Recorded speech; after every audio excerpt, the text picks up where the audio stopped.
bust down the 8 a.m. Cherry Coke Zero for this, you guys. But this is our second to last week of being able to do this before the new year starts with the Paramount deal. UFC 323, T-Mobile Arena, this Saturday, December 6th. MERAB'S versus Peter Yan 2. Alexandre Pantoja versus Joshua Van. I went to sleep last night without recording this, and I just had it on my brain, I guess. I had a dream that Peter Yan beat Merab, dude. I wasn't even tripping over the fact that it happened in the dream. I was just really grateful whenever I woke up that it was just a dream, so I didn't miss the card. Because in the dream, I missed the entire card and just pulled up for the main event, and I was actually at the venue, and Peter Yan beat Merab. He was guillotining him from top mount. Not an omen. We're going to only acknowledge the things that actually happened, like MERAB setting the takedown record in a 25-minute main event against Peter Yan the last time that they fought. Another thing that makes me laugh every single time that I think about it. Do people remember this clip right here of MERAB dehydrated as hell after weighing in, and they give him a headset to do an interview right there before he's able to rehydrate? And he's at 2 HP trying to get the words out, but he's clearly struggling because he needs water. That's messed up how they do that, man. They've done interviews with other fighters like him. There's another one with Max Holloway too. Let these men drink some water and then put a microphone in their face and have them talk. This is how I'll be looking at my screen if Peter Yan actually does end up beating MERAB this weekend. I probably shouldn't have placed this slide so early in the video, but yesterday I had seen something about Tom Aspinall. He released an update on his eye health. And honestly, I've always thought that Tom Aspinall media is corny. This is really no exception. Just shut up and fight. Even if he is giving an honest update, and those are actual medical records that have been given to him on the basis of how he should be recovering, I'd rather him just not have said anything. 12 minutes of just him talking about, oh, the organization is being so mean to me, and the fans are not understanding, and Ciryl Gane is a dirty fighter. It's dude, if it was any other champion, they'd want you stripped. All you gotta do is just be quiet until it's time to make the announcement that you're ready to rematch Ciryl Gane and then fight him. I don't want to draw comparisons, but I mean, Waldo Cortez Acosta probably had some level of double vision or lack of reactiveness to light or overreactiveness to light, and he's pissed off that he can't fight again this year for the third time in a month and a half. My boy Tommy was in this video looking like Stevie Wonder. I don't know what the point of that was, but in my opinion, it does make him look bad. So, I don't know why he did it. You're the heavyweight world champion of the highest ranking mixed martial arts promotion in the world. Nobody's going to give you pity bucks, dude. 6'5", 300-pound man, wanting to be coddled by the fan base or something. I don't know why he did this. I don't understand the point of it. We'll just move right into the card with our predictions. We have early prelims, we have prelims, and then we have a main card. So to get us going, we have Muhammad Naimov versus Mairon Santos, and I actually do believe in Mairon Santos. Santos is intelligent in terms of game planning, and he has really balanced striking and KO power whenever he is able to find his mark. I remember he won the tough finale against Konofly by one of the nastiest golden Freddy suit KO moments that I've ever seen in the octagon. Naimov was able to out-grapple Bogdan Grad after he had gassed out, but I mean, he was getting controlled for a large portion of that fight as well. Muhammad Naimov isn't really the best defensive grappler. He's going to be striking with Mairon Santos, and Mairon Santos will have the opportunity to excel in his strong suit, which is the stand-up, but concerning how good Mairon Santos' wrestling and jiu-jitsu is, it's never really been tested by very skilled and high-level ground dwellers. He was able to keep himself safe from a wrestler like Sadiq Yusuf up a weight class whenever they did fight at 155 pounds due to some weight troubles. Francis Marshall was a fight that was very closely contested for Mairon Santos that a lot of people felt like he lost. The same thing goes for Naimov whenever he fought Nathaniel Wood. But even still, those initial shots off of every single opponent that Mairon Santos has ever faced are getting stuffed. He does a good job of reversing positions on the clinch, making sure that people aren't advancing through the clinch to get to singles and double legs. At least in the very early going of fights, he's able to space out of there and get back to striking in the middle of the cage. And with Mairon Santos' stand-up game, you need to have meaningful control time out of the takedown attempts that you are able to land against him, because he's able to get very far ahead and even 2 minutes of striking in open range. He works behind the jab. He's very disciplined behind it as well, and it does a lot of damage to the people that he does fight. Santos also has pretty good output on the feet as well. I think that Muhammad Naimov's striking it can tend to be a little bit docile. He does have its moments, but most of the time it's while he's mixing it up in terms of incorporating grappling into his striking game plan. And even then, he's not the strongest grappler because he was losing positions to Bogdan Grad and also Konofly in their fight, getting reversed, getting his takedown stuffed. What I'm thinking, though, is that Mairon Santos is going to get going early, and Muhammad Naimov isn't going to be able to stop him from working on the feet. So I'm going to go with Mairon Santos to win via decision in this first fight. You're just going to be piecing up Muhammad Naimov for 3 rounds. This should be like a cool little featherweight scrap to get us going on this card. Next, we have Mansur Abdul Malik versus Antonio Trocoli. This will be a fight held at middleweight. And that boy Mansur Abdul Malik is on fraud watch after his last fight against Cody Brundage. It was a headbutt that brought on a TKO stoppage, but then it went to technical decision.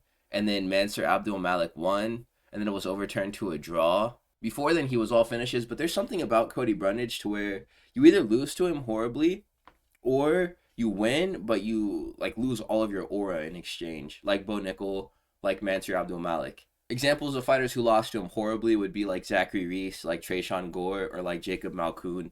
The only thing that I really know about Antonio Trocoli outside of his 2 UFC losses is that this is the ex-boyfriend of Mackenzie Dern after she split up with her husband.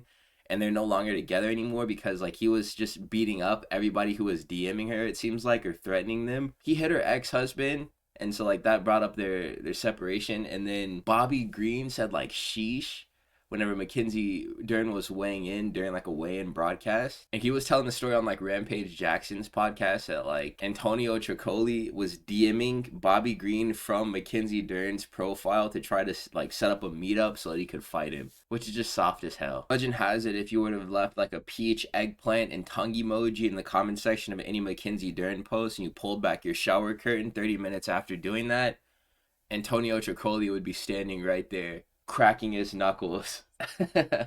Aside from this, Trocoli is an ex-205er who had 2 counseled bouts up at that weight class, and then he started fighting at 185 subsequently. He got sauced on by Trayshawn Gore and Shar Magomedov. Antonio Trocoli is like a Rafael Cerqueira level highlight donor. And I think that this is a lock. Mansur Abdul Malik is going to knock out Antonio Trocoli. It's going to be easy. I always confuse Antonio Trocoli for Rafael Cerqueira because they both get chinned on the regular. Mansur Abdul Malik was a very highly touted prospect in this weight class. His last performance was pretty shaky, so they're throwing him a bone here in a fighter that he's going to be able to get to a very brutal knockout over super early. All he's got to do is just make it happen. So I'm going to go with Mansur Abdul Malik winning via round 1 KO here in the second fight of the early prelims. Next, we have Ibo Aslan versus Iwo Baraniewsk. We low-key need a Poland W here because Mateusz Rebecki, that Marco Buchos guy from a couple of weeks ago, and then Mateusz Gamrot all went out sad. And I don't think that Jan Blachowicz is going to win on this card too. Spoiler alert. I think Bogdan Grad is low-key going to take his little shit in the main card. I don't know he's fighting either, but I know that Cesar Oleksiejczuk is going to be on a card next week, so that's going to be the last chance that we get for an epic Poland W. Hopefully Iwo Baraniewski can toot up Ibo Aslan's booty here. And the reason why I think it'll go like this is because Ibo Aslan kind of looked like Frozone in his last fight against Billy Elikana. That was in July. He fought in Abu Dhabi against Billy Elikana, got completely outclassed. He had taken like a quick turnaround against Junior Tafa. That fight fell through. That was for the Australia card. And now he's gotten a replacement opponent in Iwo Baraniewski, who has like a 20-second KO on the Contender Series. Baraniewski, he's 6-0, all finishes, comes from a judo background, is very competent on the ground, submissions, knockouts, ground and pound. Anywhere the fight goes, Iwo Baraniewski seems like he's good for it. If you are a Polish fighter who fought on the regional scene, and as a part of that regional promotion, you were wearing like temporary tattoos on your body that were your sponsors, I know you're a dog. Like Wicklocks and Ruchala, they came from a promotion as well where that was something that they were doing. Iwo Baraniewski looked like Andreas Gustafsson with the amount of sponsors that he had covering his body on those regional promotions. I think Ibo Aslan is fried here. Aslan is a dude who kind of waits whenever there is a threat in front of him. He'll go whenever he's fighting a guy like Anton Turkalj, but that's just because that's a really easy fight. There's no more like pleasure men inside of the UFC, at least like he's going to be match made with. He's already beaten Rafael Cerqueira, so that's about the easiest fight that he's going to receive in the UFC, no matter where he goes from here. I think Iwo is going to slump Ibo because there can only be one fighter in the light heavyweight division of the UFC that has a name that begins with I and ends with O. So give me that Baraniewski round 1 KO. Next we have Edson Barboza versus Jalin Turner here at lightweight. It seems like they're giving us a slew of fights on the early prelims and the prelims as well that are just meant to end in a brutal knockout. And they're not really concealing like who is supposed to get the knockout, unless there's upsets, which I mean there's always upsets. How does Edson Barboza win this fight? The Edson Barboza that we just watched get dismantled by Drakkar Klose and nearly chin on numerous occasions in that fight, he's going to be fighting Jalin Turner. And going back to mentioning the Drakkar close fight, that was probably the worst version of Edson Barboza that we've seen in the octagon. Edson Barboza, at this point, offers no output, no boxing defense, no ability to disengage a clinch. It's really only just like one hard switch kick per round. And then other than that, he's just T-posing in the octagon, absorbing strikes for the rest of the 5 minutes. Turner's just getting a tune-up here against a big name. Turner's 30 years old, and that's not even old enough for him to be washed up. It's only been a year-long break that he's taken from the sport. He's still healthy enough to skate like John Cardiel. Edson Barboza's at the point of his career where he's kind of getting punished in the matchmaking that he is receiving for hanging around at this point, because all they're going to be doing is feeding him to young prospects who are able to hurt him badly. He's 39 years old. It's hard for me to say whenever fighters should retire, but might be something worth considering for Junior. Henry Cejudo's also at this point, but we're going to talk about him later. Turner's likely just going to slump another unk here. He's 1-4 in his last 5 fights, but his losses are to Gamrot, Hooker, Moicano, and Bahamundes.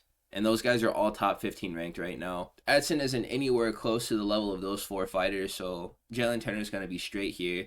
He's going to win via round 1 KO. Next, we have Marvin Vettori versus Bruno Ferreira at middleweight. So Bruno either chins Vettori badly, or he gasses out and then gets outpointed, or he gets finished himself. When you matchmake Bruno Ferreira with a fighter who has high durability, that's actually a risk that you run, is that he is going to gas himself out pursuing a finish. Bruno Ferreira lost one of his last fights against Abusmagomedov, trying really hard through 10 minutes for a knockout that he just didn't end up securing. I think that Bruno is maturing in the sport, though. He's been around for a minute, but the only advantages that Marvin Vettori is going to have in terms of ability may be in pacing himself to make sure he's not gassing out first, and also in being able to get hit in his face a bunch of times. If the fight is kept standing, I can see Vettori taking heavy damage off of Ferreira.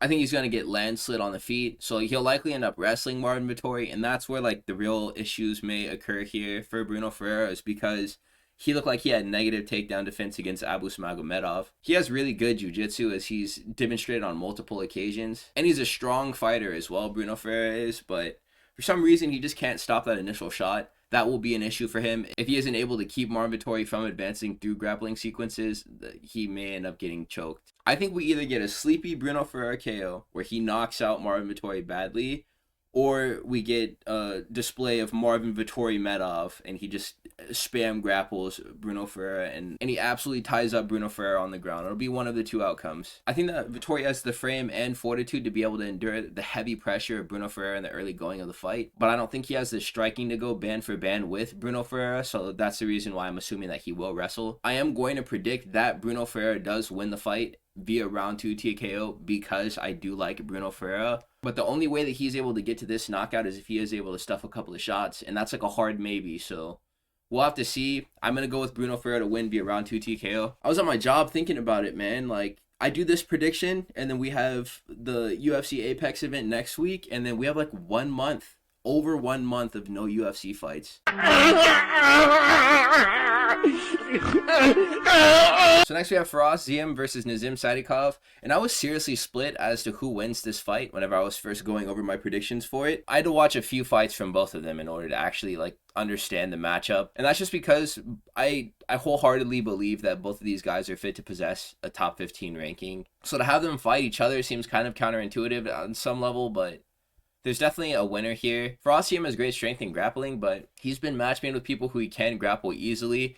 And take like his fight against Frivola, for example. He beat the crap out of Frivola and dominated him in standing clinches and also on the ground. But, I mean, you can't say that Kyle Nelson didn't do the same thing on a lot of levels. I mean, Sadykhov won his contract beating up a mountain Russian, right? That guy was a wrestler, and he was able to stuff shots off of him and then reverse positions and then use pressure to break him down. The same thing with Nicholas Mota. And Nicholas Mota was trying to control Nazim Sadykhov in the clinch, and it was actually working for him to get some control time in standing grappling sequences, where Ziam is going to try to contain the fight if it does start to go downhill for him. Nicholas Mota, or the Dana White's Contender Series guy, didn't have the same level of skill or physicality as a Ziam will have, though. I'm assuming, at least. But that doesn't detract from the fact that Nazim Sadykhov has a very surgical style of striking, and he is really good at shutting down the game plan of fighters who come out with the intention of wrestling him, like Terrance Mckinney in their fight. He survived the opening onslaught through 5 minutes. Terrance Mckinney tried all he could to try to get a rear naked choke. He took the back, wrapped in a body triangle. He basically tried to do what he did to Slava Claus to Nazim Sadykhov, and Nazim Sadykhov didn't allow it to happen. Nazim Sadykhov comes out in the second round, pressures Terrance Mckinney with some heavy shots in the striking, a lot of forward momentum going into the cage, forces a messy shot out of Terrance Mckinney, reverses the position, and ends up getting to a rear naked choke himself.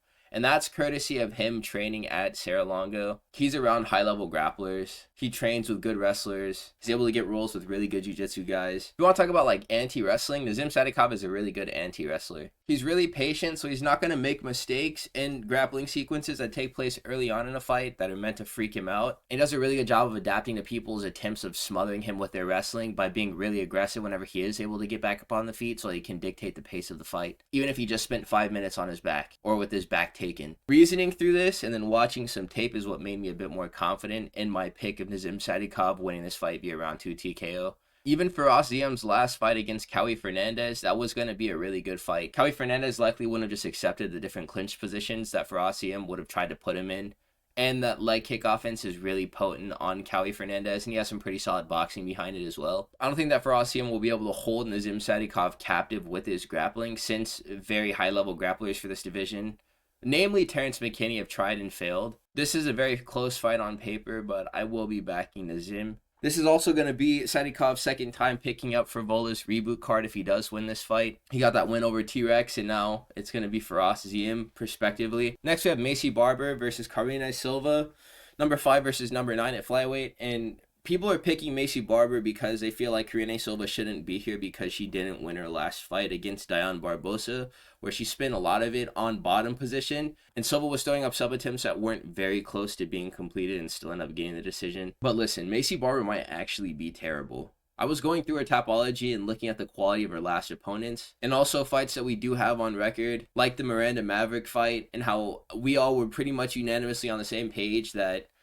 Erin Blanchfield is about to do bad things to Maycee Barber because of like the Miranda Maverick fight. Miranda Maverick lost a cheeky split decision to Maycee Barber, but that comes down to inexperience that Maverick had at the time. But she was able to find a lot of success in the grappling because Maycee Barber's grappling defense is not good. And in her last 5 fights before then, Maycee Barber was fighting with subpar grapplers or just pure strikers. Her last 5 wins are Kaylin Chikagian, Montana De La Rosa, Jessica Ai, Andrea Lee, and Amanda Hebos. So she hasn't even beaten top-level comp in the modern era. And in getting all of these wins, she hasn't fought one skilled grappler like Karine Silva. I mean, Silva was given a really cheeky decision in that Barboza fight, but she played to her strengths in order to be able to do enough in the judges' eyes. And her strengths in this fight are going to be Maycee Barber's weaknesses, so I trust her to win this decision. I think that she's going to win this fight. Next, we have Terrance Mckinney versus Chris Duncan. I root for Terrance Mckinney, you guys. He's going to have advantages over Chris Duncan in terms of physicality, in terms of aptitude in the wrestling, and also the ability to finish Chris Duncan on the feet. Chris has been on a striking kick lately, and he wants to prove that he isn't just a grappler. And I think that this is going to be his undoing against Terrance Mckinney, who he's going to lock into a stand-up battle with and just end up getting spilled by. There's many different potential outcomes of this fight, and none of them I foresee going to decision. It's hard to even say with confidence that we make it to a second round in this one. Both of these fighters have a lot to prove in terms of being so close to the rankings.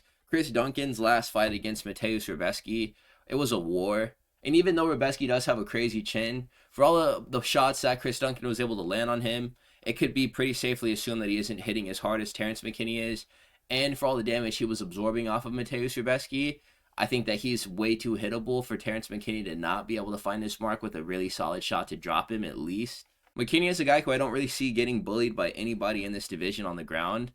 Chris Duncan is more of like a jiu-jitsu specialist. In the event that he is able to drop or rock his opponent and then chase a sub afterwards, that's kind of his specialty in terms of grappling as of late. He was more of a pure grappler before he just started to box with all of his opponents. And since it's been working for him, he's going to probably try the same thing against Terrance McKinney. I know he wants a knockout over the guy with the fastest knockout in the division's history. But for trying to play this game with T-Rex, he's going to be slumped out cold. Like, he's going to get boomed on. Something to add here to the storyline is that Terrance McKinney had said in one of his comment sections that he'd just gotten his wisdom teeth removed. This was after, like, the Bonfim fight, or after the Ribovic fight, or something like this. Right before he made his last run before fighting Damir Hadzovic. Whenever that was, he said that he had gotten his wisdom teeth removed, so he has more durability whenever he is sparring and is actually fighting, too.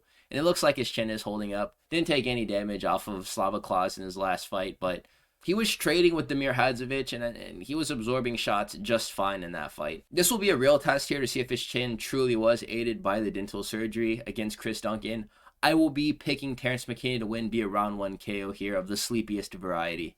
Alright, so now we have Grant Dawson at number 13 versus Manuel Torres. Manuel Torres, who's unranked, versus Grant Dawson at number 13. Manuel Torres is one of those fighters who's kind of like Steve Garcia in terms of his aggression and ability to finish fights in round 1. Dawson is a grappler for this division, and he's a pretty good one at that, but most of the time he is being matched up with guys who aren't really doing wrestling or jiu-jitsu at the highest level in this weight class. I mean, CDF's jiu-jitsu is pretty good, but his wrestling isn't there. Other people Grant Dawson has fought and won against are like Rafa Garcia, Jared Gordon, Joe Selecki. He out-wrestled an Olympian and Mark Madsen, but, I mean, MMA wrestling and Olympic freestyle wrestling are completely different. The only other time that Dawson was match made with a guy who had great finishing potential in the opening moments of a fight was against King Green, and King Green slumped him. So you could go two ways with that. You could say, like, you got dominated, I got caught, like the Jamal Hill quote, I got caught, you got dominated, and just ride it off, you know? But I'm not going to choose to allow that to mean nothing. Whether or not you consider it a fluke, it happened.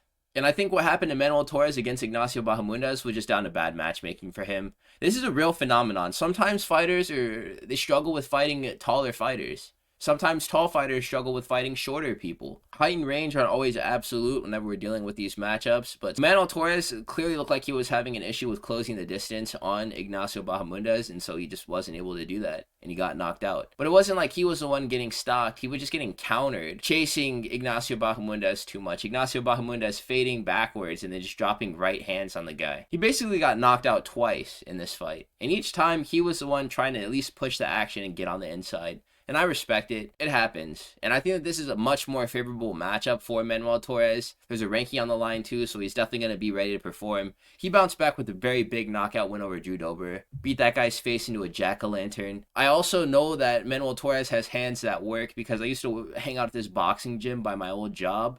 And there was a boxer there named Lazaro Lorenzana. And he actually is a training partner of Manuel Torres. They get sparring rounds together to help prepare for each other's fights. I think there's a big bounce back for Torres coming here. He will be ranked. I think he's going to win against Grant Dawson via round 1 KO. He's going to knock him out cold. Just think back to the last time that we were at the T-Mobile Arena for one of these events. UFC 320, Alex Pereira and Merab Dvalishvili each ate a King Von Dread, and they put on great performances against their ops. Merab damn near knocked out Corey Sandhagen in round 2 of that fight. Alex Pereira got it back in blood against Magomed Ankalaev whenever nobody had him doing that. Maybe Merab Dvalishvili will finish Peter Yan this time. That'd be crazy, huh? Alright, so next we have Jan Blachowicz at number 5 versus Bogdan Guskov at number 11 in this division at light heavyweight. Bogdan Guskov is a fighter who has breakdowns whenever people come out with a game plan of trying to wrestle him early. He got beat by Volkan Ozdemir, who was ranked number 9. This was 2 years ago as well, so a younger Volkan Ozdemir. Volkan had been hitting Bogdan Guskov with some really clean shots. Got a couple of takedowns, ended up getting Bogdan Guskov to the ground, taking his back and rear naked choking him. But the thing about Jan Blachowicz is that he's 42. He's also never been one of these dudes who grapples with intention. He's more of a striker. Whenever he's losing fights, he'll stall them out in the clinch, to give himself a breather, but he's not really shooting double legs. He's normally the one getting grappled, like in the fight against Glover Teixeira. That was whenever he was still a title holder as well. Maybe the reason why it feels like Jan Blachowicz isn't even that old is just because he's been an old dude ever since I really started watching the sport, and he was champion as an old man. I mean, Guskov is looking really good. He's coming off of a lot of momentum. Big KOs in his last 3 fights. Most recently slumped Krylov. Beat a prospect before then in Billy Alicana, who's likely going to amount to something in this division. Jan Blachowicz lost all of his momentum ever since he drew with Magomed Ankalaev for the vacant title. It's been losses to Alex Pereira, and then another loss to Carlos Ulberg by me. Technically outpointed by me. Since some of you have noticed, I'm actually Carlos Ulberg. Bogdan Guskov is a dude who's reckless enough in order to get to a finish in this fight. That's his own undoing in most of the fights where he ever does go down, is that he's not making real attempts to preserve himself. He's just chasing finishes. I like this style of fight too. Shout out Uzbekistan. If you're an Uzbekistani viewer of mine, we rock with you over here. And I think that your boy Bogdan Guskov is going to do really well against Jan Blachowicz, who is also battling with father time as he's trying to maintain his standing at 205. That's not going to be good for him in a fight against a young and hungry guy in Bogdan Guskov, who I think will be ranked number 5 in this division come next week. I talked about a loss that Bogdan Guskov suffered against Volkan Ozdemir from 2 years ago. That was his UFC debut. They were trying to catapult this guy right into a top 10 position in the division as soon as he made his first appearance in the promotion. And it might actually be sad to watch Jan Blachowicz turn from, a champion level fighter like 3 or 4 years ago, now into a guy who's going to be struggling with maintaining a top 15 ranking in the light heavyweight division. But the dude was born in 1983, so we got to cut him some slack. To me, I imagine Bogdan Guskov as a more controlled Yuri Prochazka with less power and less durability.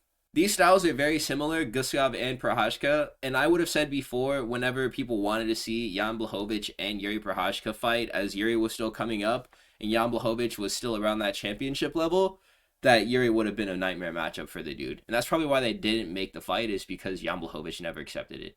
I think that Guskov is going to win this fight via round 1 TKO, and it's going to feel bad because, Jan Blachowicz he's quietly a fan favorite. A dude who I'm normally never really rooting for to get knocked out. But I have this sinking feeling that it happens here. Next, we're going to have Henry Cejudo versus Payne Talbot. Payne Talbot's getting an opportunity to become ranked top 10 in the bantamweight division by beating number 10 Henry Cejudo. Henry Cejudo at 38 years old. Henry Cejudo who just lost to Song Yadong. Henry Cejudo, who hasn't had one dominant grappling performance at bantamweight since Marlon Moraes in 2019. Payne Talbot is winning this, man. I was coping a couple of weeks ago talking about Henry Cejudo is about to put on a wrestling clinic over Payne Talbot, and that's going to be easy. But then I really sat down and thought to myself, when is the last time Henry Cejudo has done that to anyone in the bantamweight division? It would actually be like 2019 versus Marlon Moraes. And it's not like he hasn't been given high-level grapplers in order to match up with inside of this division. Aljamain Sterling for the belt. Merab Dvalishvili afterwards. He calls himself Triple C. That's 2 UFC titles and 1 Olympic gold medal in freestyle wrestling. But this is the key detail here. He won that Olympic gold medal at 122 pounds, 55 kilograms. This is a flyweight. This guy he's a flyweight. 5'4" at this weight class. Like, unless you're John Lineker or just have like some crazy power that you pack into your hands, and you're going to have limited success in the bantamweight division, where modern bantamweights are like featherweights now, or like really dehydrated lightweights. Henry got beaten up badly by Song Yadong in his last fight, and he was getting picked up and put on Merab's shoulder and carried around like he was nothing. It's not going to be exactly the same, but I could totally see this going like Morales versus Brady. In terms of grappling, Morales is levels ahead of Payne Talbot. But Payne Talbot is at least good enough to beat a dude in this division like Felipe Lima, who's an ex-featherweight, and he's a grappler. That's his style of fighting. Payne Talbot was able to win positions against that guy and make it so that there was no extended periods of him being controlled by Felipe Lima on the ground. The saying in BJJ is that like for every 20 pounds at a belt and for every 10 years of youth that you have over your opponent at a belt too. So, he ticks both boxes. I think whenever they rehydrate, Payne Talbot is going to be significantly larger than Henry Cejudo, being 6 inches taller than the guy, and also is 10 years younger too. So that's going to be the great equalizer in this fight. Henry Cejudo is not going to be wrestling nothing. So I'm going to select Payne Talbot to win via decision. We could see a really funny finish here. That would get Payne Talbot a lot of fans. Him being top 10 ranked would be cool if he's off of like a really brutal knockout over Henry Cejudo. It would feel bad, but it's really the nature of our sport, the young eating the old. Alright, so this is a really tricky fight here. Brandon Moreno at number 2 versus Tatsuro Taira at number 5. My first instinct is to say that Brandon Moreno has his work cut out for him here against Tatsuro Taira, but it may be Tatsuro Taira who's in for the long night, because if you do go through his record and look at everything, with all things considered, after losing to Roy Val, he's only really beaten Hyun-Sung Park. And yeah, he was supposed to fight with Albazi, and so that kind of inflated the ranking that he got from getting the win over Hyun-Sung Park, but before then, it was literally only Alex Perez that he was able to beat as like a top-level contender in this division. And he didn't even get a full fight with that guy because he injured his leg. We saw in the Albazi fight that being a pure grappler against Brandon Moreno is not enough to make him sweat. You have to have some level of a stand-up game. And that's kind of the thing that makes me comfortable in picking Taira to win this fight, is that there's this threat of the unknown with Tatsuro where people don't really know exactly where to place his striking in terms of his power and his boxing skills in general. Hyun-Sung Park was only anticipating shots to come, and he was just waiting at the edge of his seat for that first takedown, and then he got heamed with the right hand, and it was a powerful right as well. He also landed a really good right hand on Brandon Royval to get the fight going. The thing about it that makes it kind of tricky for this prediction, though, is that Tatsuro Taira is not going to be extending long combinations on Brandon Moreno. Not stringing together like 4 or 5 punch blitzes and then shooting a takedown. It'll be like a single right hand that he may or may not snipe Brandon Moreno with, potentially even sitting him with it by throwing the shot with weird timing and then jumping on the back whenever he does sprawl out on the canvas, right? Royval was able to mix things up and win a fight against Brandon Moreno narrowly, but he still won the fight on the basis of his output. But we know that Brandon Royval is good everywhere. Tatsuro Taira, he took his first loss to Brandon Royval, but as an undefeated fighter with 1 defeat, that's definitely going to make you better. So it will be safe to assume that Tatsuro Taira has improved his skills since this fight. Moreno is really good at disengaging from wrestling attempts though, and punishing those wrestling attempts by getting shots off while you're like spacing out from him after failing a takedown. But with pressure and commitment to applying a grappling heavy game plan, you are able to get the better of Brandon Moreno through diligence. Like how Pantoja and Figueiredo were each able to win decisions over the guy without outstriking him. Moreno is kind of like a Rubik's Cube for wrestling dudes to see if they can deal with being punched in the mouth and still wrestle. I believe Taira could get shut out. So on the one hand, there is that. Tatsuro Taira could mix things up against Brandon Moreno, get to control time, manage his stamina through positions to be able to chain wrestle Brandon Moreno, give him strong looks on the feet and show off some improved and polished boxing. And another part of me believes that he could get shut out by Brandon Moreno as well. And that's if he's not able to get to substantial control time by securing his first takedown. But that's the thing about Tatsuro Taira, is that he always lands his first takedown. No matter what he has to do to get the fight to the ground in round 1, he always gets his first takedown completed. So in that context, with this being a 3-round fight, if he's not able to wrestle at all through 5 minutes, that will spell certain death for him. If Taira wins, he's for sure going to be next up to get a title shot because he will be the number 2 contender in the division after beating Brandon Moreno. All he needs to do in order to achieve that is just get a win by any means over Brandon.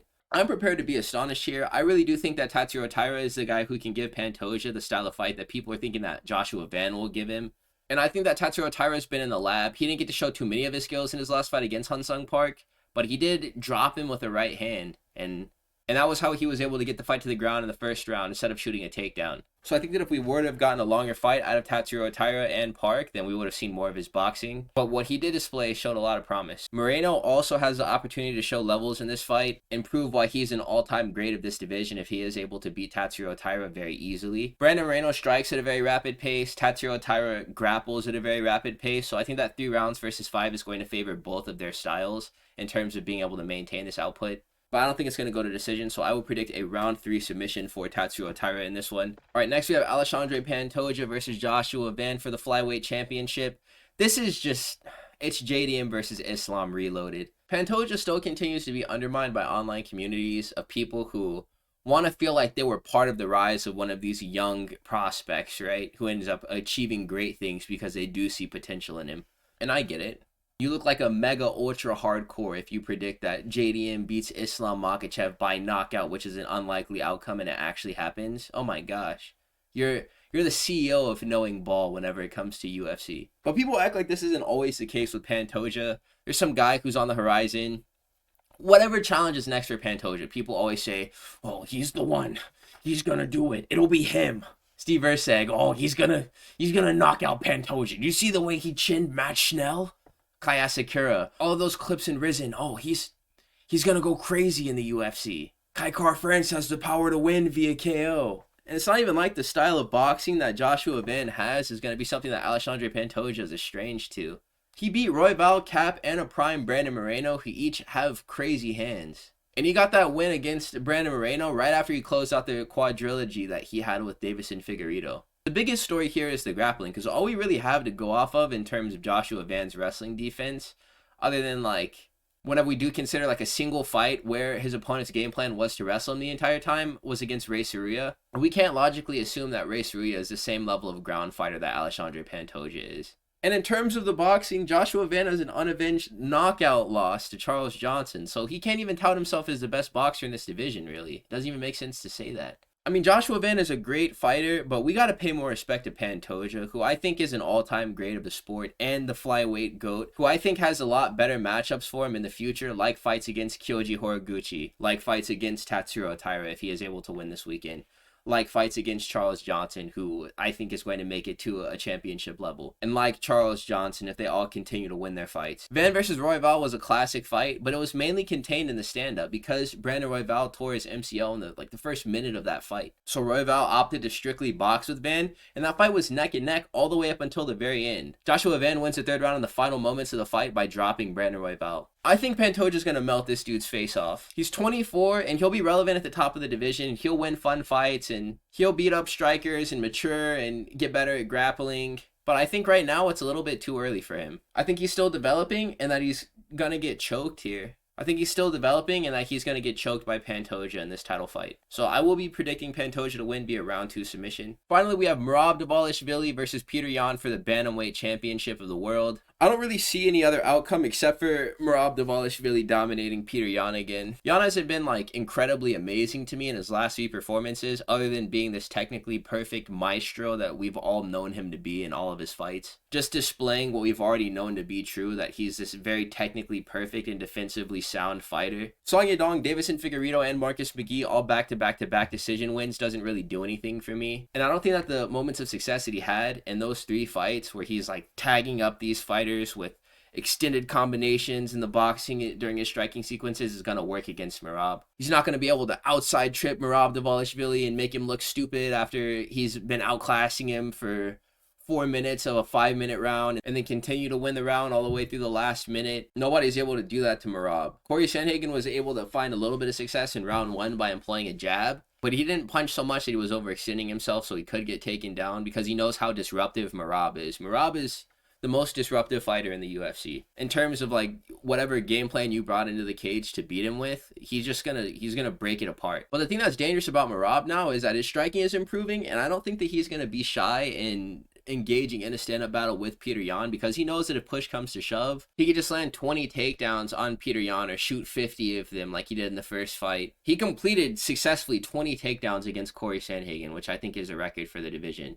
And then 49 attempts is also a record for the division that he got in the first Yan fight. Yan needs to open up and be defensively less responsible in this fight if he has any hope of winning because he can't just outpoint Merab Dvalishvili. That will never happen. He's not going to get anywhere sticking behind his high guard and just pawing with the jab for 25 minutes. He's about to get wrestled if he comes out trying to do that. The second that Peter Yan tries to settle into playing this game with Merab Dvalishvili, he's going to get blast doubled, and then this entire fight is just going to be straight wrestling. He's got to put Merab Dvalishvili down, and I'm not convinced that he can do that. We got to remember, Merab Dvalishvili was #1 contender in this division, while Aljo was champion for like 2 years. So it's basically like he's been champion for the last 3. Because he was the one who was fighting all the #1 contenders who were moving up the division before they were to get title shots. And they knew to spare Sean O'Malley from a fight with Merab before he was able to fight with Aljamain Sterling because Merab would have done what he ended up doing to him then in that year, like 2023. Merab has fought with nothing but the division's best since the year 2022. And he has a recent finish over Sean O'Malley from this year, so I think that momentum favors him. Jan's only advantage is not having fought 3 times before this in really high-profile fights that were 25 minutes long. So we'll see if the activity of Merab is something that's too much for him to keep up with, or if it does ultimately impact the performance of the champion in this fight. But I think that the only consequence of that will just be us getting a boring fight between him and Peter Yan, where he just wrestles a bunch. Maybe a little bit closer than we're expecting it to be too, if that is a factor here, but I otherwise think that this fight is probably going to be the safest match for Merab to add to his resume of defenses since the first fight was a wash. And it was also against a more prime version of Peter Yan who hadn't torn his ACL in the Song Yadong fight. So Merab via round 4 sub is what we're going to go with here. So now we recap, gentlemen. I'm going to edit and upload this. We're going to go to the gym. That's going to be my full predictions list right there. 2 golden Freddy suits there at the bottom of the page. Alonzo Minifield and Weston Wilson. Who pulls out of Royval versus Cap?